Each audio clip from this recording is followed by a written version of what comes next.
En début de semaine, le Seigneur a vraiment déposé sur mon cœur de vous parler de la puissance du jeûne. Jeûne avec un accent circonflexe, pas le jeûne. Et alors, c'est vrai qu'à un moment donné, je me suis dit, mais Seigneur, pourquoi tu ne m'as pas mis ça à cœur dimanche d'avant, puisqu'on allait justement vivre une semaine de jeûne et prière. Mais voilà, je n'ai pas commencé à argumenter trop avec le Seigneur. Je me suis juste dit, ok, bon, on y va. Et puis j'ai compris pourquoi. Parce que je crois que Dieu veut aussi nous faire entrer de manière beaucoup plus régulière dans cette dimension du jeûne et de la prière. Et donc on va réfléchir ensemble, puisque donc, comme vous le savez, j'espère que vous le savez, donc depuis jeudi, j'ai proposé, j'encourage l'Église à vivre ce moment de jeûne avec nous. Et puis normalement, donc après le culte, on va terminer cela, libre à ceux qui veulent continuer encore. Mais on va donc réfléchir un instant sur ce sujet. La puissance du jeûne. Ce titre nous laisse entendre qu'il y a donc une puissance cachée dans le jeûne. Il y a une puissance dans le jeûne, c'est-à-dire que le jeûne est capable de libérer une puissance. Vraiment. Et c'est exactement ce que je désire vous enseigner ce matin. Il y a une puissance dans le jeûne. Cette puissance, c'est une puissance qui vient s'ajouter et donc augmenter celle qui est déjà à notre disposition par la prière. On croit que par la prière, il y a cette puissance. Alors le jeûne va ajouter. C'est une puissance ajoutée à la puissance qu'on trouve déjà dans la prière. C'est une puissance donc qui va venir augmenter, qui va nous permettre d'aller plus loin. Et quand prier donc ne suffit plus, et croyez-moi, il y aura des moments dans notre vie où prier ne suffira plus. Quand prier semble insuffisant pour faire bouger une situation, quand prier semble insuffisant pour faire bouger une montagne, quand prier semble insuffisant pour ouvrir les cieux et entendre la voix de Dieu, quand prier est insuffisant pour faire une vraie différence autour de nous, le jeûne va ajouter un plus. Ce sera comme un booster à notre vie de prière pour aller plus loin, plus haut. Ça va amener une véritable différence en puissance. Nos prières vont gagner en efficacité pour faire une percée là où elles étaient juste incapables de le faire. Le jeûne est donc lié toujours à la prière. Nous pouvons prier et développer une vie de prière sans forcément jeûner. Mais lorsque nous jeûnons, nous devons toujours le faire dans un esprit de prière et discipliner nos pensées à rester centrées sur Dieu et sa parole.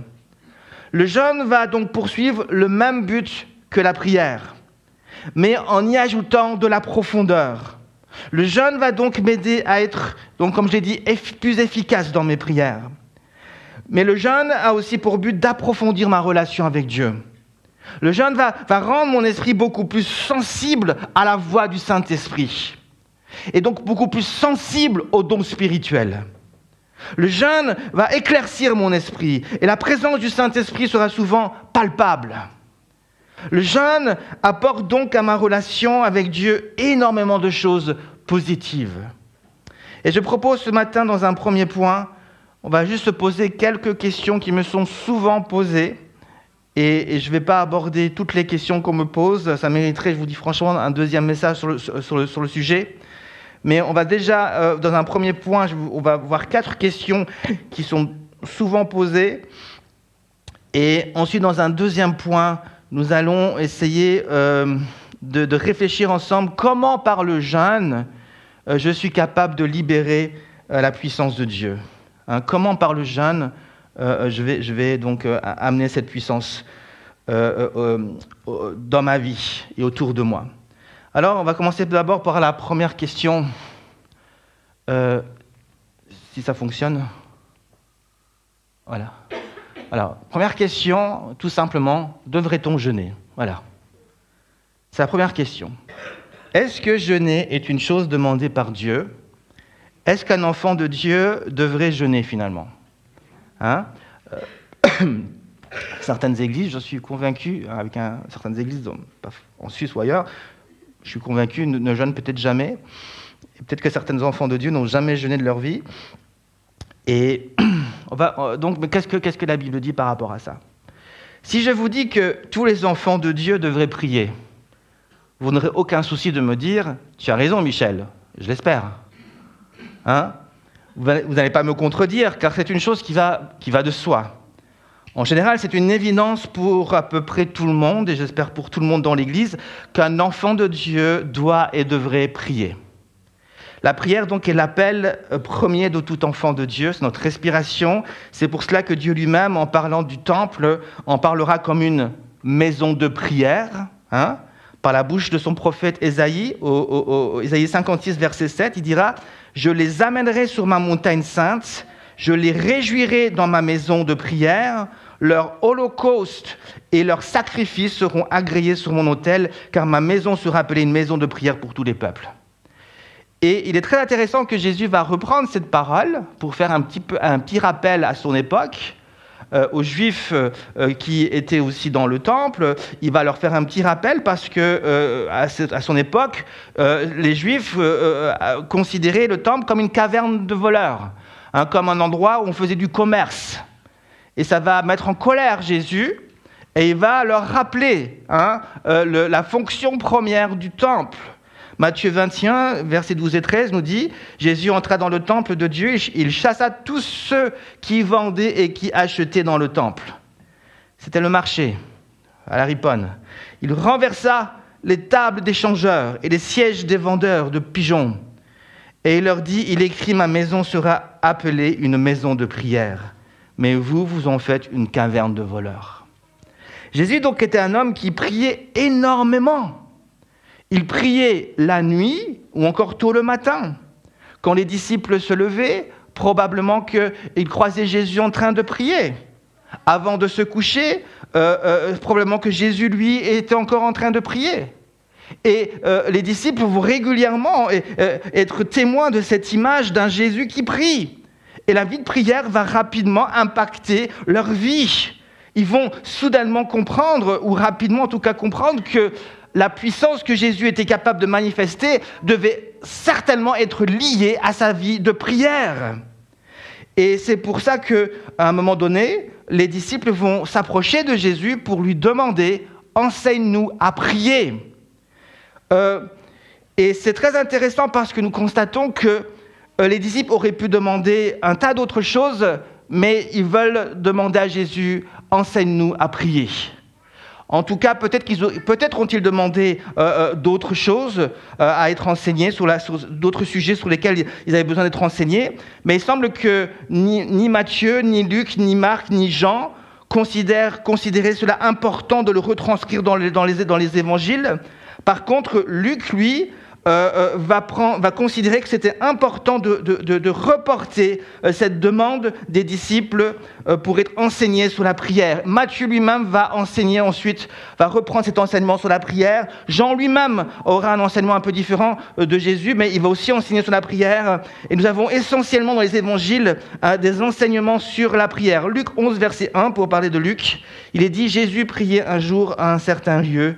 Lorsqu'il eut achevé, un de ses disciples lui dit « Seigneur, enseigne-nous à prier, comme Jean l'a enseigné à ses disciples. » Et cet enseignement, donc, comme je l'ai dit, nous l'avons aussi chez Matthieu. La vie de prière donc, de Jésus avait impacté les disciples. Ils avaient compris que prier, écoutez bien, était une nécessité absolument indispensable pour obéir à Dieu et accomplir sa volonté sur terre.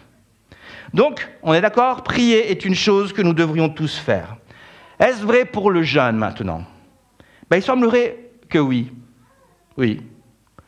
Dans Matthieu chapitre 6, après avoir enseigné sur la prière, à nouveau, Jésus enseigne dans Matthieu chapitre 6, Jésus enseigne courtement sur le jeûne, et c'est le verset 16 qui nous l'apprend, car ce verset 16 vient directement après son enseignement sur la prière du Notre Père, et directement après Jésus parle du jeûne, donc on voit aussi la connexion entre la prière et le jeûne. Et Jésus va dire, lorsque Voilà, lorsque vous jeûnez, ce n'est pas le verset 5, c'est le verset 16. Le verset 5, c'est le verset sur la prière, ça. Et donc Jésus dit au verset 16, lorsque vous jeûnez. Et constatez justement que Jésus introduit son enseignement sur la prière de la même manière au verset 5. Au verset 5, Jésus dit « lorsque vous priez ».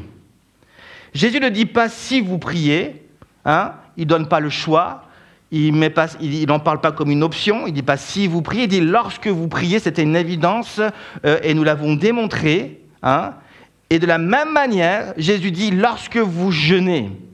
Pourquoi ? Car c'est tout aussi une évidence dans l'esprit de Jésus. Le peuple de Dieu était aussi appelé à jeûner. Le jeûne doit devenir un élément que nous intégrons dans notre vie de prière. C'est indispensable si nous voulons avoir un véritable impact sur le long terme ici à Lausanne et même au-delà. Ça faisait partie. Donc, lorsque vous jeûnez, voilà, ça fait partie. Question numéro 2. Donc oui. Devrait-on jeûner ? Bah oui, on devrait jeûner. Question de Jésus a-t-il jeûné ? Je vais très rapidement sur cette question. Oui, nous savons d'après les Écritures que Jésus a jeûné avant de commencer son ministère. Matthieu 4, verset 2, nous dit « Après avoir jeûné », voilà, c'est clair, c'est net. 40 jours et 40 nuits, il eut faim. Je précise ici qu'il est dit qu'il eut faim, il n'a pas eu soif. Parce que Jésus a bu certainement beaucoup d'eau durant son jeûne. Et en même temps, c'était 40 jours. Donc, il a fait un jeûne sans nourriture, bien sûr, mais il a beaucoup bu. Et bien sûr, quand vous jeûnez, moi, je vous encourage vraiment à boire énormément d'eau. Même si vous devez aller 10 fois au petit coin, ce n'est pas grave. Mais buvez beaucoup d'eau. Question numéro 3. Et qu'en est-il des disciples de Jésus ? Les disciples de Jésus ont-ils jeûné ? Ils n'ont pas jeûné durant le ministère de Jésus. Et l'argument que Jésus donne, on la trouve dans Matthieu chapitre 9, le verset 15.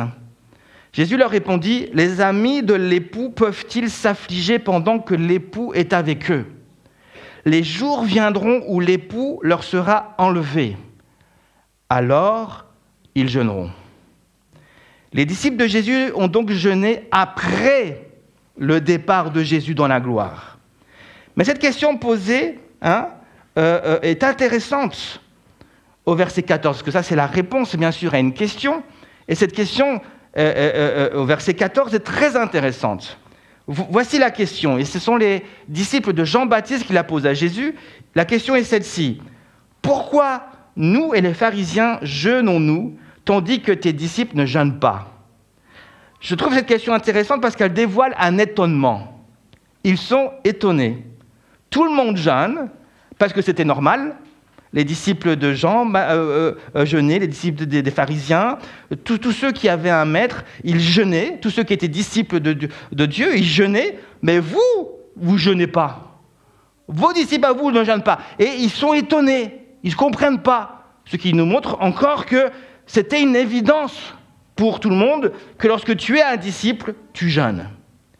Donc aujourd'hui, si je dois vous poser cette question, pourquoi ne jeûnez-vous pas ? Qu'allez-vous me répondre ? Êtes-vous disciple de Jésus ? Oui. Alors vous devriez considérer d'intégrer le jeûne dans votre vie de prière. Dans Actes chapitre 13, le verset 1 et 2, on voit justement dans les disciples de Jésus qui vont jeûner. Il y avait dans l'église d'Antioche des prophètes et des docteurs, Barnabas, Siméon, appelé Niger, Lucius, voilà, qui avaient été élevés avec Hérode le tétrarque et Saul de Tarse, donc l'apôtre Paul.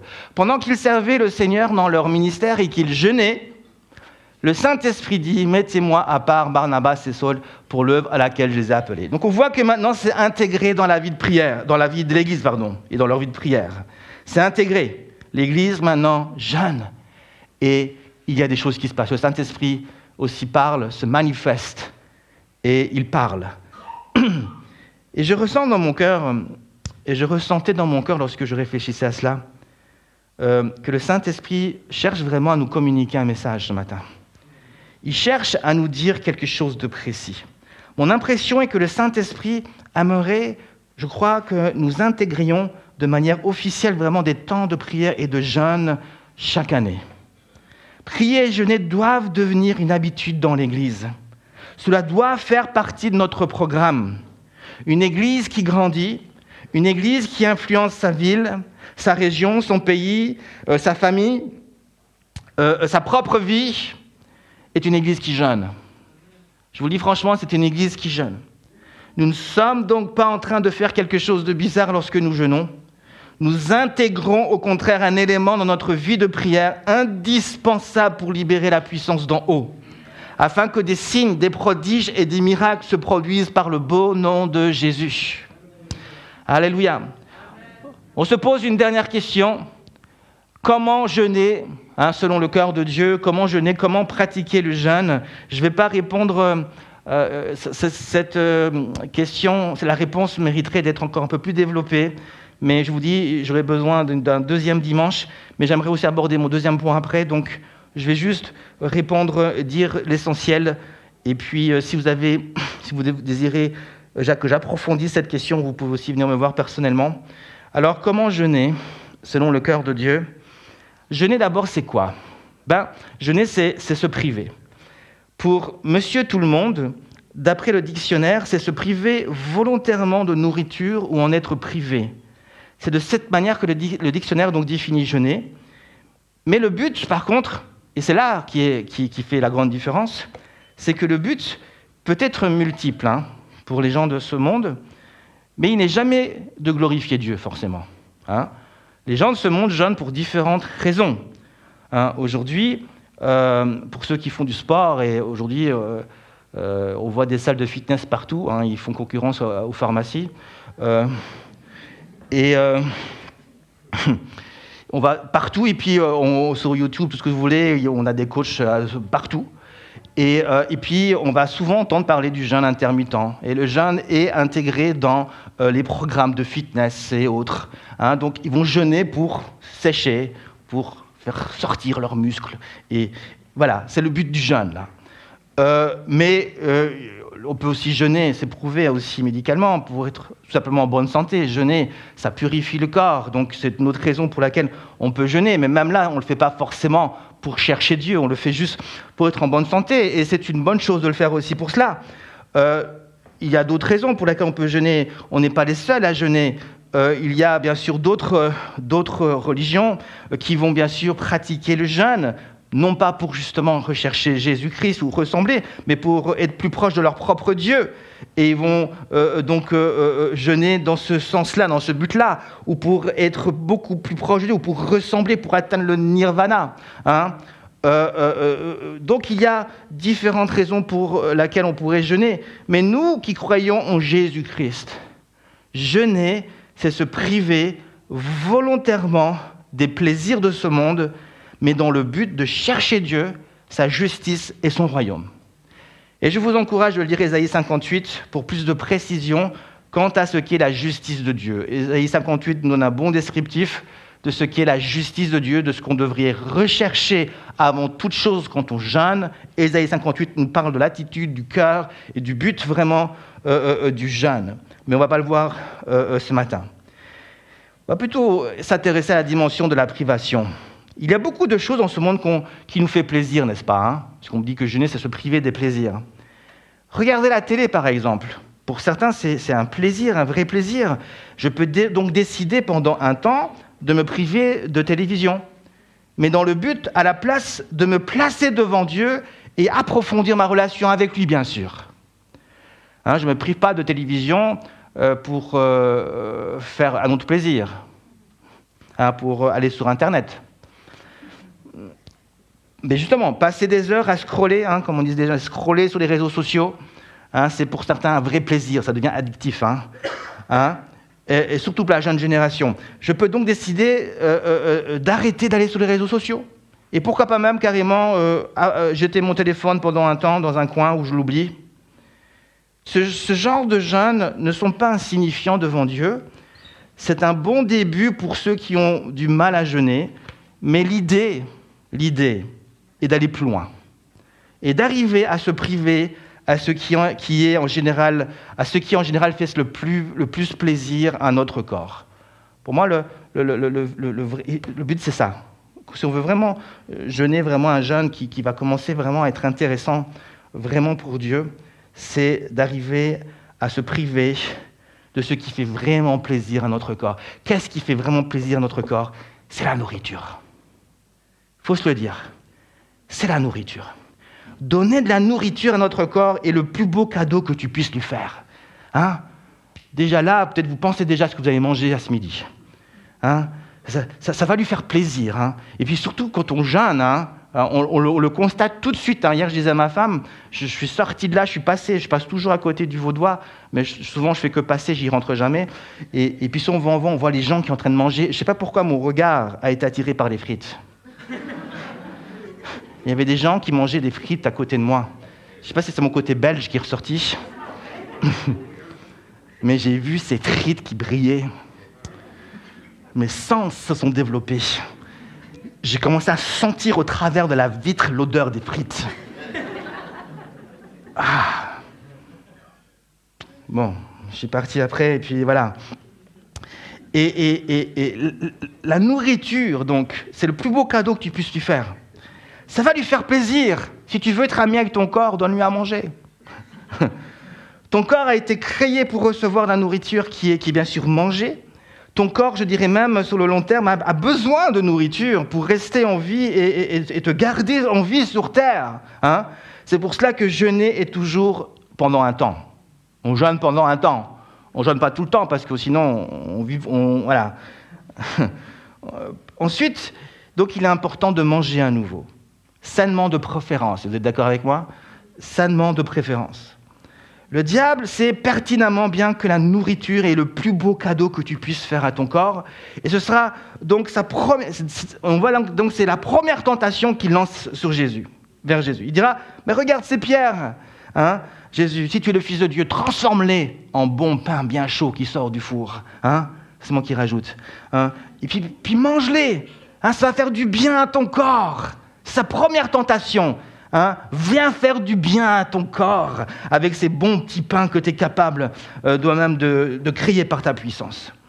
Et Jésus avait bien sûr la puissance de le faire, et son corps en avait besoin. Ce que Satan donc lui proposait n'était pas complètement idiot. C'est même très malin de sa part. Bon, d'ailleurs, c'est pour ça qu'on appelle le malin. Hein, et n'oubliez pas, il est très malin. Mais Jésus est venu accomplir sa mission en tant qu'homme. Et le jeûne était nécessaire pour soumettre son corps à Dieu et permettre à la puissance d'en haut de passer au travers de son corps dans ce monde. Et c'est exactement ce qui va se passer. Quand son jeûne sera terminé, la Bible dit ceci, dans Luc 4, verset 14, « Jésus, revêtu de la puissance de l'Esprit, retourna en Galilée et sa renommée se répandit dans tout le pays d'alentour. » Pour Jésus, c'était une nécessité de résister et d'aller au bout de ce jeûne, car Jésus savait que ça libérerait une puissance d'en haut. Jésus n'est pas pour venir accomplir son ministère en tant que Dieu, vous devez comprendre cela. Il est venu pour l'accomplir en tant qu'homme rempli de l'Esprit, en tant qu'homme. Et il nous montre par ce jeûne ce que nous sommes capables de libérer, une puissance d'en haut pour détruire les œuvres du diable. Et c'est là que Dieu aimerait nous emmener. Hein? Et un des grands buts du jeûne, c'est vraiment de soumettre à nouveau notre corps à Dieu. C'est de ramener notre corps vraiment à un état de dépouillement complet pour permettre à Dieu à nouveau d'en prendre le contrôle. Parce que Dieu utilise notre corps pour manifester sa puissance dans ce monde. Vous devez comprendre cela. L'homme qui est fait d'un corps, d'une âme et d'un esprit est créé par un corps. Et le corps, la partie du corps, c'est la partie qui lui permet d'avoir cette conscience du monde. Le corps, c'est la vitre, c'est la porte, c'est ce qui nous lie avec le monde. Et donc, Dieu passe par le corps pour manifester sa puissance. Mais pour ça, notre corps a besoin d'être complètement soumis à Dieu. Parce que souvent, c'est notre corps aussi qui peut devenir un obstacle à la puissance de Dieu. C'est ce que nous ressentons dans notre corps. Donc il est essentiel que notre corps retourne à la terre, qu'on puisse vraiment se soumettre à Dieu, qu'on puisse s'humilier, parce que Dieu résiste aux orgueilleux, mais il élève les humbles, il élève ceux qui ont soumis leur corps complètement, il va pouvoir les ramener là où ils ont toujours été appelés à être, dans la présence de Dieu, et pouvoir manifester sa puissance au travers de leur corps. Donc, ne sous-estimez pas la puissance du jeûne. Ne sous-estimez pas. Et pour terminer, donc, j'aimerais vous montrer comment libérer par le jeûne la puissance de Dieu. Donc, comment par le jeûne pouvons-nous libérer la puissance de Dieu sur notre vie, dans notre vie personnelle, mais aussi sur notre couple, dans notre famille même, sur notre Église. Une vraie différence.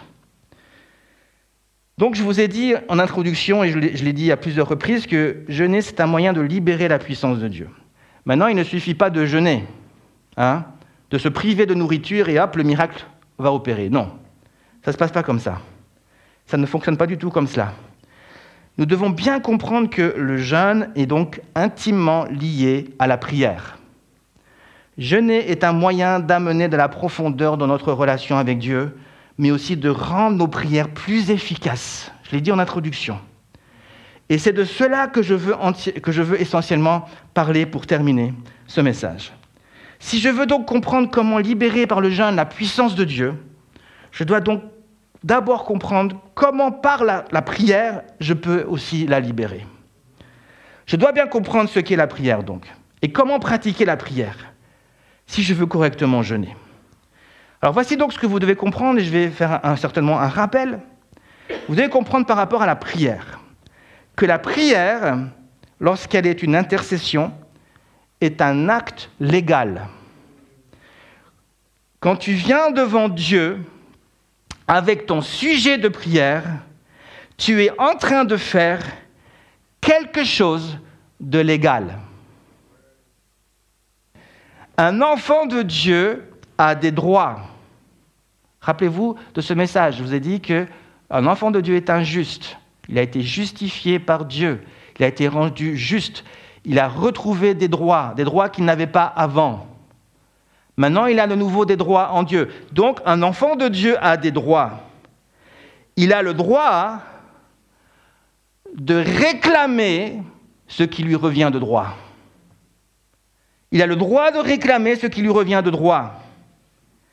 Prier, et je parle donc de l'intercession, c'est donc demander à Dieu qu'il nous donne ce qui nous revient de droit. Qu'est-ce qui nous revient de droit ? Tout ce que Dieu a acquis pour nous à la croix. Voilà ce qui nous revient de droit. Quand Jésus a dit à la croix, tout est accompli, ça veut dire qu'il a rassemblé tout ce qu'il a prévu d'avance pour moi. Et tout ce accompli me revient de droit. Qu'est-ce que Jésus a accompli ? Qu'est-ce que Jésus a acquis pour moi ? Qu'est-ce que Jésus a amassé pour moi à la croix ? Il a amassé bien sûr le salut. Ça me revient de droit. L'éternité me revient de droit. Il a acquis la joie. La joie me revient de joie. Est-ce qu'il y a quelqu'un ici qui se sent triste, qui se sent déprimé ? Tu as le droit de demander à Dieu qu'il te remplisse de joie ce matin. La paix nous revient de droit. La paix nous revient de droit. Est-ce que tu es tourmenté ? Est-ce que tu as beaucoup de soucis ? Est-ce que tu te sens écrasé ? Tu as le droit de te présenter devant Dieu et de chasser toutes ces choses et de demander à Dieu la paix. Ça te revient de droit. La Bible dit, ne vous inquiétez de rien, mais en toute chose, faites connaître vos besoins. Et la paix de Dieu qui surpasse toute intelligence gardera vos cœurs et vos pensées. Ça vous revient de droit. La guérison vous revient de droit. Jésus a dit qu'il vient pour guérir les cœurs brisés. La Bible dit que par les meurtrissures, nous sommes guéris. La guérison nous vient de droit. Est-ce que tu as été blessé dans ton enfance ? Est-ce qu'il y a des blessures au fond de toi-même ? Est-ce qu'il y a des choses au fond de toi-même qui ont besoin d'être touchées ? Tu as le droit de demander la guérison. Ça te revient de droit. Ça te revient de droit. La délivrance te revient de droit. La protection de Dieu te revient de droit. Le succès te revient de droit, oui, selon Dieu. Jésus a dit à Josué que si tu restes attaché à ma parole, tu vas réussir dans tout ce que tu vas entreprendre. Jésus redira une chose pareille dans Jean 15, il dira « Si vous demeurez en moi, vous porterez beaucoup de fruits, car sans moi, vous ne pouvez rien faire. » Et donc, le succès, selon Dieu, nous revient de droit. Quand Dieu nous donne une vision et qu'on accomplit cette vision en étant attaché à sa parole, on a le droit de dire à Seigneur « Merci, car tu vas me donner le succès. Tu vas me permettre de porter beaucoup de fruits. » Vous devez comprendre ce que Dieu vous a donné. Vous avez reçu tellement de la part de Dieu. Et ce matin, on veut vraiment saisir toutes ces choses. On veut vraiment saisir toutes ces choses. Et donc, voilà ce qu'est la prière, un acte légal. C'est exactement comme cela que Jésus l'a enseigné. Dans Luc chapitre 18, on lit ensemble. Jésus leur adressa une parabole pour montrer qu'il faut toujours prier et ne point se relâcher. Il dit, il y avait dans une ville un juge qui ne craignait point Dieu et qui n'avait d'égard pour personne. Il y avait aussi dans cette ville une veuve qui venait lui dire « Fais-moi justice de ma partie adverse ». Pendant longtemps, il refusa, mais ensuite il dit en lui-même « Quoique je ne craigne point Dieu et que je n'ai d'égard pour personne, néanmoins, parce que cette veuve m'importune, je lui ferai justice, afin qu'elle ne vienne pas sans cesse me casser la tête, me rompre la tête. » Le Seigneur ajouta « Entendez ce que dit le juge inique. Et Dieu ne fera-t-il pas justice à ses élus, qui crient à lui jour et nuit, et tardera-t-il à leur égard? Je vous le dis, il leur fera promptement justice. Mais quand le Fils de l'homme viendra, trouvera-t-il la foi sur la terre ?» Pourquoi Jésus prend dans cet exemple pour enseigner sur la prière, prend cet exemple pour enseigner sur la prière? Pourquoi il parle d'une veuve qui se rend chez un juge pour obtenir gain de cause? Pourquoi un juge? Mais parce que la prière est un acte légal. Quand nous prions, nous nous adressons au juste juge, à celui qui nous a justifiés pour que nous puissions toujours obtenir ce qui nous revient de droit. Mais ici, dans l'exemple, c'est un juge méchant. Jésus prend cet exemple parce qu'il veut nous enseigner l'importance de persévérer. C'est ce qui est dit au début. Mais qu'est-ce qu'en réalité la persévérance? La persévérance est en réalité le fruit de la foi. La persévérance se manifeste dans la foi. Et Jésus dit, mais quand le Fils de l'homme viendra, trouvera-t-il la foi sur la terre? Et donc, en réalité, Jésus est en train de parler de la foi ici. La foi qui se manifeste dans la persévérance. Et Jésus va connecter cette parabole à la foi. Pourquoi? Car la foi, on en vient à mon point, la foi est véritablement la clé pour libérer la puissance de Dieu par la prière. Il y a plus forte raison, le jeûne. Voilà comment le jeûne va libérer la puissance de Dieu, par la foi. Si tu jeûnes et tu n'as pas la foi en ce que tu recherches et demandes, ton jeûne va manquer le but. Le jeûne est efficace quand il y a la foi. Et j'aimerais vraiment que vous puissiez comprendre cela. Ton jeûne est efficace quand il y a la foi. Et je conclus avec Matthieu chapitre 17, verset 16. Jésus enseigne dans ce passage. À nouveau, les disciples ici sont face à une difficulté. Les disciples de Jésus n'ont pas réussi à chasser un démon de la vie d'un petit garçon, nous dit le passage. Et le père de l'enfant dit à Jésus ceci: « Je l'ai amené à tes disciples et ils n'ont pas pu le guérir. » Les disciples donc sont face à une réalité que nous-mêmes nous rencontrons souvent. C'est une réalité que nous vivons souvent. Et cette réalité, celle-ci, nos prières ne font souvent pas le poids. Pourquoi la réunion de prière est la réunion la moins fréquentée? Une raison est parce qu'il ne faut pas se mentir, nous venons à la réunion de prière, mais à cause qu'on ne voit pas l'exaucement, il y a eu un découragement et souvent on se dit, mais pourquoi aller dans une réunion où ça ne fonctionne pas? Pourquoi? L'homme est ainsi fait. Il va une fois, il va deux fois, il va trois fois, et si ça ne fonctionne pas, il va voir ailleurs. Et inconsciemment dans nos cœurs, en plus peut-être de tout ce qu'on a dans une journée, dans une semaine, dans nos cœurs, ça ne nous motive pas plus que ça de venir dans une réunion, parce qu'au fond de notre cœur, on se dit, est-ce que ça fonctionne vraiment? Et aujourd'hui, la prière, pour beaucoup, c'est devenu un acte religieux. On le fait de manière religieuse. On vient, et au lieu de parler à Dieu, on parle à ses murs. On dit les choses comme on le dit tout le temps. On prie, on dit. Mais est-ce qu'il y a vraiment dans nos cœurs la foi?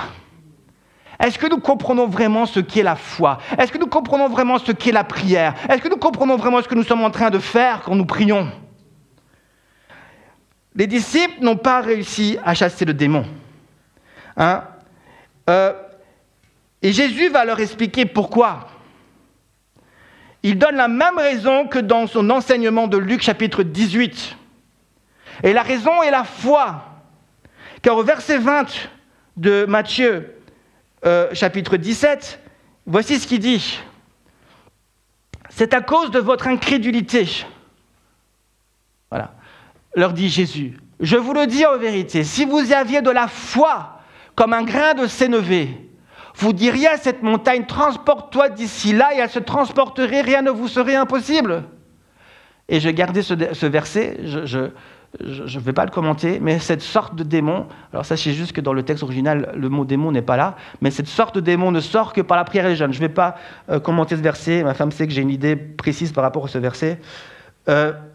Souvent, lorsque nous lisons ce verset, nous croyons que la clé est la prière et le jeûne. Et ce n'est pas faux. Nous croyons que la prière, c'est le jeûne, comme si juste jeûner. Mais ce n'est pas suffisant de juste jeûner. La vraie clé, ce n'est pas le jeûne, mais la foi. C'est la raison pour laquelle ils n'ont pas réussi à chasser le démon. Jésus le dit clairement. C'est à cause de votre incrédulité. Et si vous aviez la foi, vous auriez pu le faire. Mais après, Jésus parle de la prière et le jeûne. Pourquoi? Parce que la prière et le jeûne sont juste un moyen d'élever notre foi, d'amener notre foi à une puissance, à une révélation de puissance qui va permettre à déplacer les montagnes. Mais la foi est la clé, et la foi a toujours été la clé.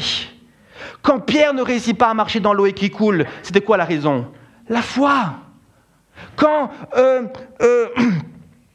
ils sont sur ce lac et qu'il y a une tempête et que tous les disciples sont en train de trembler de peur, Jésus leur dit quoi? Où est votre foi? Quand Jésus va sécher le figuier et que Pierre il est étonné, Jésus dit, pourquoi tu es étonné? Ayez foi en Dieu. Et vous pourriez dire à cette montagne, déplace-toi, et elle se déplacerait. De nouveau ici, ils n'arrivent pas. Il dit, c'est à cause de votre foi. Quand le père de Jean-Baptiste n'a pas cru l'annonce de l'ange, l'ange lui dit, parce que tu n'as pas cru, tu seras muet. Et à chaque fois, on revient à la foi. La foi. Hébreux 11 nous parle de tous ces héros de Dieu qui, par la foi, vont faire la différence. Et la prière et le jeûne, c'est juste un moyen d'exprimer la foi. Car si la prière est un acte légal, c'est un acte de foi. Et le jeûne va nous amener à un niveau où on va pouvoir, vraiment Dieu va pouvoir faire son œuvre, tout ce qui empêche à notre foi de se manifester, tout le voile de la chair, tous les obstacles qui sont devant moi, le jeûne va le briser pour permettre à ma foi de se manifester. Les disciples ont prié pour cet enfant, mais le problème était leur foi. Leur foi n'était pas suffisamment convaincante. Leur foi n'a pas réussi à percer le voile de la chair qui était sur eux. C'est pour cela que Jésus parle du jeûne. Le jeûne a ce pouvoir d'affaiblir la chair, de percer ce voile, afin de laisser paraître en eux une foi forte qui n'aurait pas laissé le choix aux démons de partir. Et c'est pour ça que Jésus dit, vous n'avez pas besoin forcément d'une grande foi.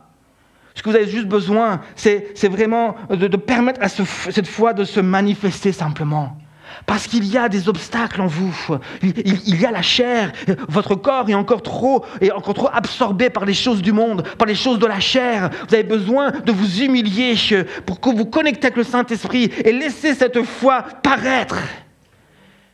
et des grandes choses se produiront. Voilà comment le jeûne agit pour libérer la puissance de Dieu. Or, nous voulons les plaisirs du monde et voir aussi les montagnes se déplacer. On veut se faire plaisir de toutes sortes de manières possibles et pourtant quand même voir les choses se déplacer. Nous venons à la réunion de prière et nos yeux sont remplis des plaisirs de ce monde. Nos oreilles sont encore remplies des dernières musiques qu'on a entendues du monde ou autres choses qu'on a entendues. Et on est rempli de ces choses du monde et on vient et on veut voir la gloire de Dieu. Humilie-toi, jeûne, débarrasse-toi de ces choses pour laisser juste ta foi se manifester. Juste ta foi se manifester. Je propose ce matin que nous puissions nous placer devant Dieu un moment et que nous puissions ensemble l'adorer, bien sûr un moment, nous consacrer à lui, mais demander aussi à Dieu qu'il puisse ouvrir les écluses des cieux ce matin et qu'il puisse manifester sa gloire. Alléluia Jésus.